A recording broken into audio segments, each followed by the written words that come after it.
So while this was a more mellow July day here in Minnesota, globally, we've seen 3 straight days of record-breaking heat. So why is it getting so hot? Our Rob Olson talked to some experts who say while it might have us breaking a sweat for several reasons, this is not a surprise.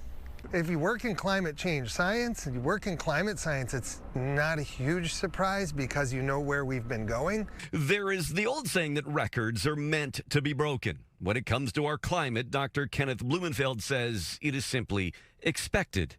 But from a scientific standpoint, the lesson is what we've been told this was going to happen. Blumenfeld with the Minnesota DNR is a climate change scientist who does most of the state's outreach on the topic. Basically, I'm just on the what's changing and what's not changing side of that equation.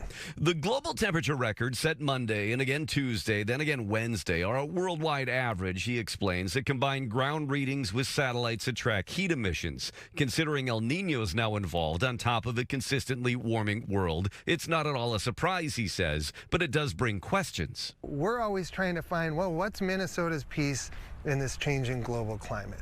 We know where we've been going globally.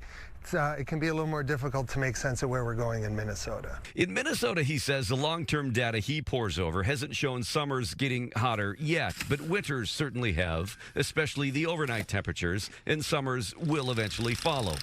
But all of the projections of the climate, including those that are made here at the University of Minnesota, all of those suggest that that is coming within decades, if not sooner. Blumenfeld doesn't tell people what to do or to think about the topic. He's the data guy. But the data, he says, suggests our new records likely won't last very long. We've got a long way to go, and until we figure that out, we're going to break records. We're going to break these heat records. Blumenfeld says the other change we're seeing in Minnesota, despite our drier last couple of years, is that we're getting more precipitation, both in the summer and in the winter, and that will only intensify.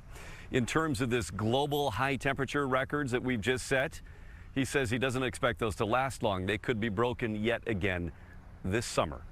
In Minneapolis, Rob Olson, Fox 9. We could use more of that precipitation Oh my gosh, right now. absolutely. In need of some water. Well.